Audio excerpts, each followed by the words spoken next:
It's February 1828. A 27-year-old German named Friedrich Wöhler is in a cramped laboratory at a technical school in Berlin, trying to make a boring salt called ammonium cyanate. He gets white crystals. They are the wrong crystals. He tests them twice. What he is holding is urea, the compound in your urine. Until that morning, only a living kidney was supposed to make it. He writes to his old teacher that he can now make urea without needing a kidney, whether of man or dog. He was not trying to end anything. He ended 2,000 years of it anyway. Over the next 20 minutes, you'll understand why chemistry is not the study of substances, but of electrons deciding where to sit, why the periodic table you were forced to memorize is a shape rather than a list, and why roughly half the nitrogen atoms in your body were manufactured inside a steel tube by a man who also invented gas warfare. Stay with me. By the end, the word chemical will have stopped meaning what it means on a shampoo bottle. A chemistry degree takes 4 years and around $165,000. This takes 20 minutes. Welcome to Skip the Degree. Let's start with the lie on page 1 of every school textbook. The atom is not a tiny solar system. There are no small balls circling a nucleus like planets. That picture was known to be wrong within about a decade of being drawn, and it is still taped to classroom walls a century later. Here is what is actually there. In 1909, in Manchester, Ernest Rutherford's students fire alpha particles at a sheet of gold foil a few thousand atoms thick. Almost all of them sail through. A tiny fraction bounce straight back. Rutherford later said it was as incredible as firing a 15-inch shell at a piece of tissue paper and having it come back and hit you. The mass of an atom sits in a nucleus roughly 100,000th of the atom's width. Scale it up. Put a marble on the center spot of a football stadium, and the rest of the stadium is where the electrons live. The electrons are not points on a track. They are probability, a smear, regions where an electron is likely to be. Nothing in between. Which produces the first genuinely strange consequence. You have never touched anything. Not this screen, not the chair under you, not another person. What you experience as contact is the electrons in your skin, refusing to share space with the electrons in the a standoff a few atoms wide. Solidity is not a property of stuff, it's a property of refusal.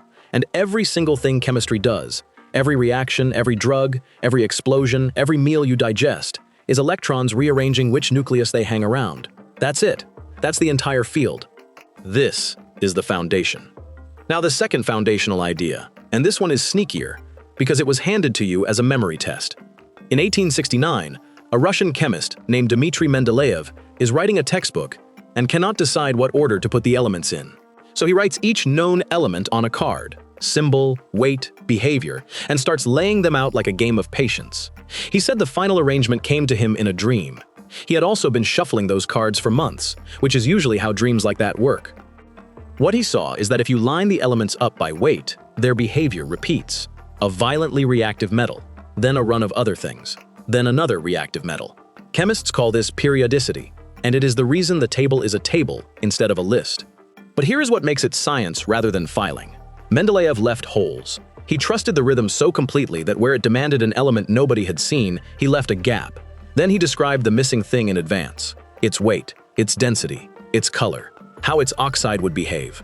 In 1886, a German chemist named Clemens Winkler isolated a new element and measured its density at 5.32 grams per cubic centimeter. Mendeleev, 17 years earlier, had written down 5.5.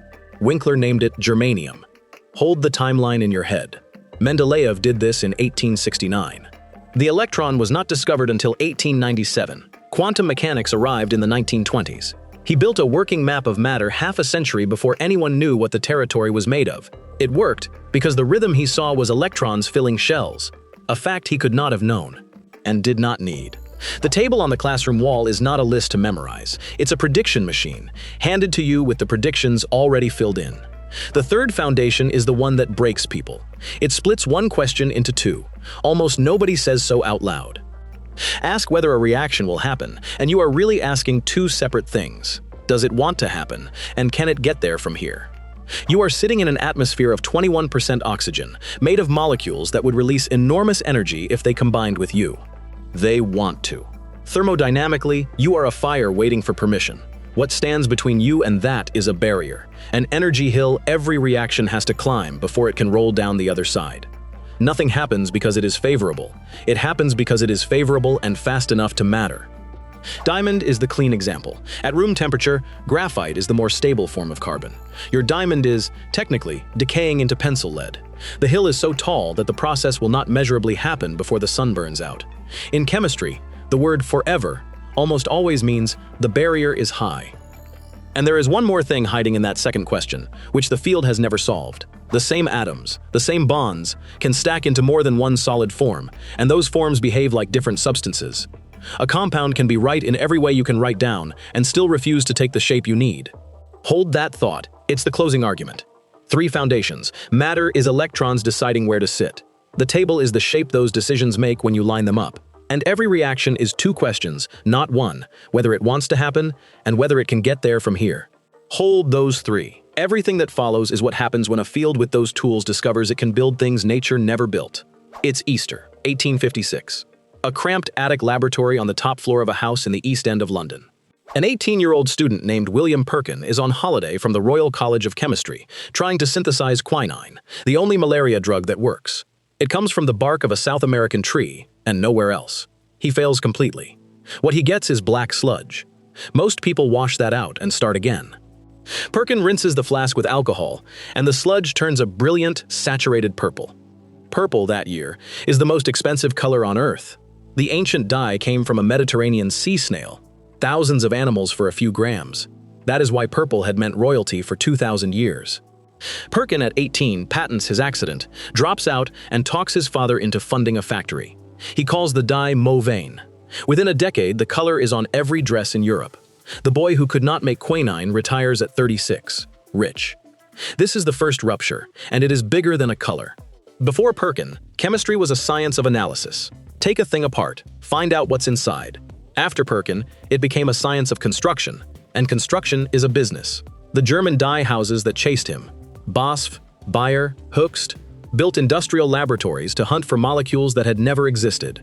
In 1897, a dye chemist at Bayer put an acetyl group onto salicylic acid, and the company that sold reds and yellows started selling aspirin. Every pharmaceutical company you can name is descended from a dye works. The field stopped asking what the world is made of and started asking what else it could be made of. Which brings us to the second rupture, and this one cuts deeper, because it is the reason you are alive to hear it. The air around you is 78% nitrogen, and your body needs nitrogen for every protein and every strand of DNA you own. You cannot use a single molecule of what you are breathing. The 2 atoms are welded together by a triple bond worth about 940 kilojoules per mole, one of the strongest bonds in nature. For all of history, the only things that could break it were lightning and certain soil bacteria. That was the ceiling on how many humans could exist. On the 2nd of July, 1909, in Karlsruhe, a chemist named Fritz Haber runs a tabletop apparatus at around 200 atmospheres of pressure and 500 degrees. Out of it comes a slow, steady drip of liquid ammonia, about a cupful. Karl Bosch at BASF spends 4 years turning that cupful into a factory, and the plant at Opau opens in 1913.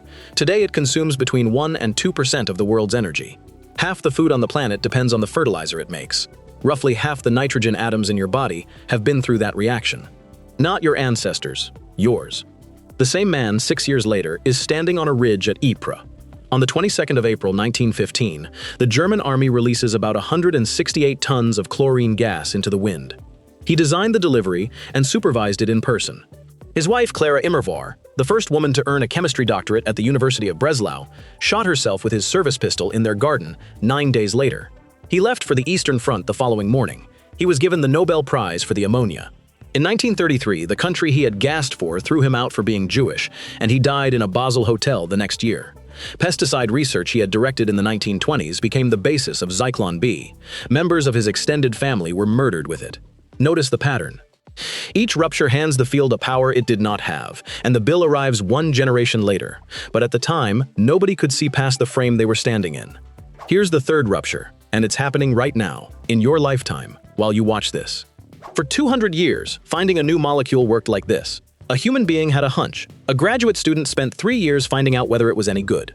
In 2020, a team at MIT trained a neural network on about 2,500 compounds, then set it loose on a library of molecules. No chemical instructions at all.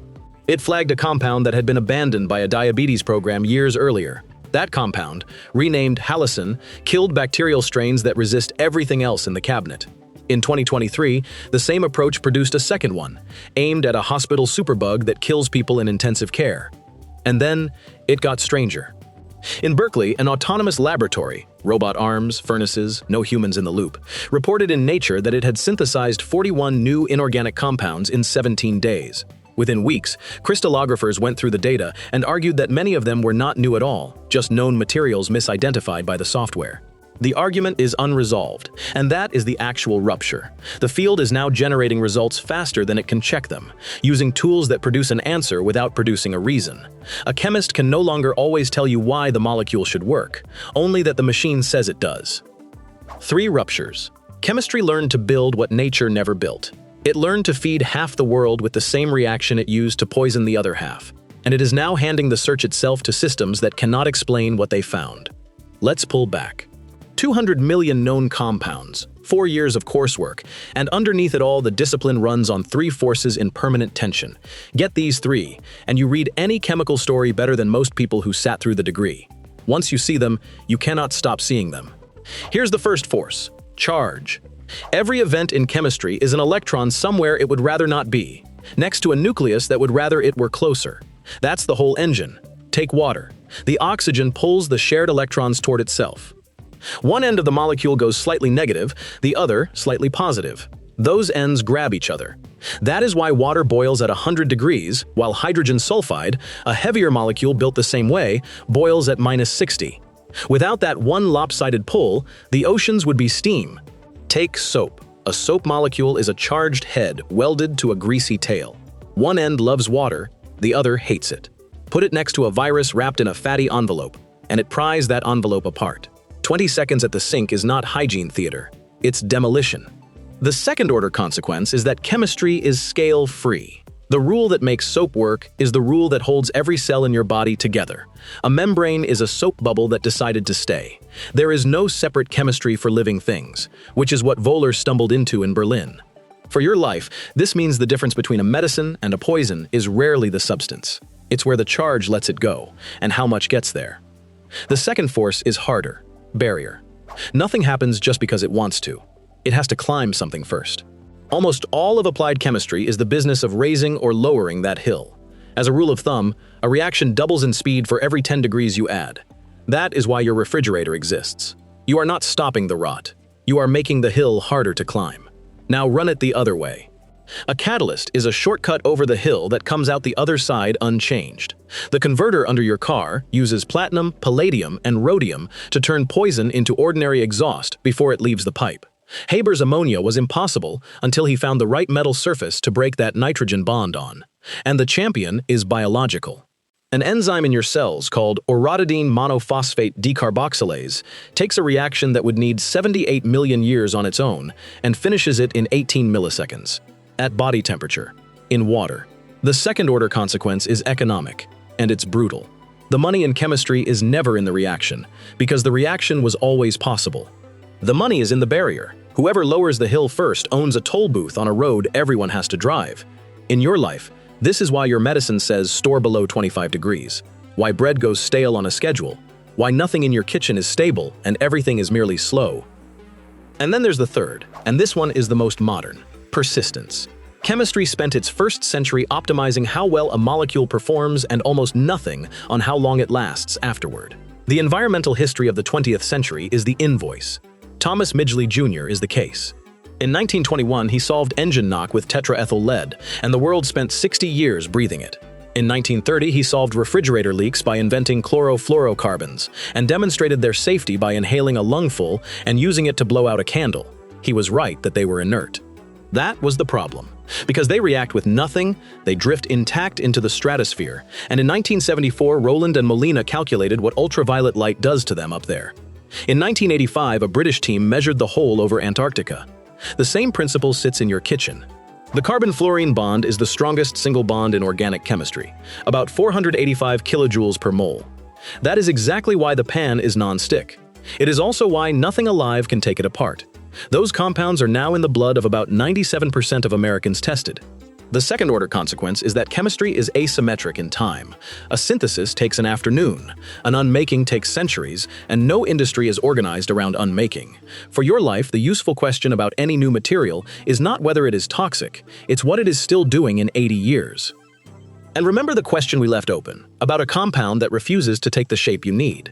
In 1998, Abbott was selling ritonavir, one of the drugs that turned HIV from a death sentence into a manageable condition.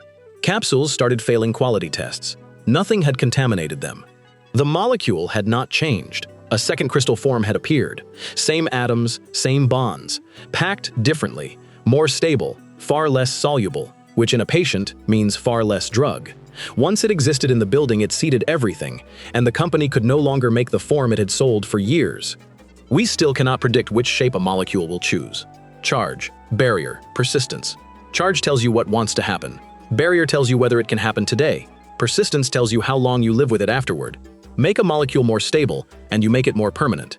Once you hold the framework, the news reads differently. A warehouse of batteries burning, charge with nothing left to hold it. A drug that took 12 years and $2 billion. A barrier nobody could lower. A compound in the blood of newborns in a country that never made it. Persistence, doing what it was designed to do. You now understand why matter is electrons deciding where to sit, why the periodic table predicts instead of lists, what one reaction in a steel tube did to both the food supply and the 20th century, and the three forces, charge, barrier, and persistence, that decide what happens in every flask, every cell, and every landfill.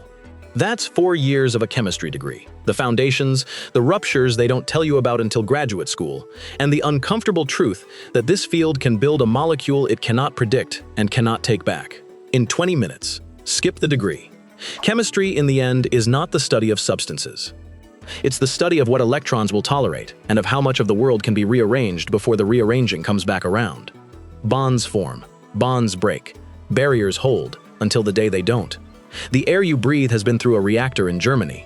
The nitrogen in your muscle was pulled out of the sky by a machine. Fluorine in your blood was invented for a frying pan. Nothing here is inert. Everything is only slow. If you made it this far, run one audit today. Pick any object within arm's reach. The coating on the pan, the cell in your pocket, the pill in the cabinet. And ask the 3 questions.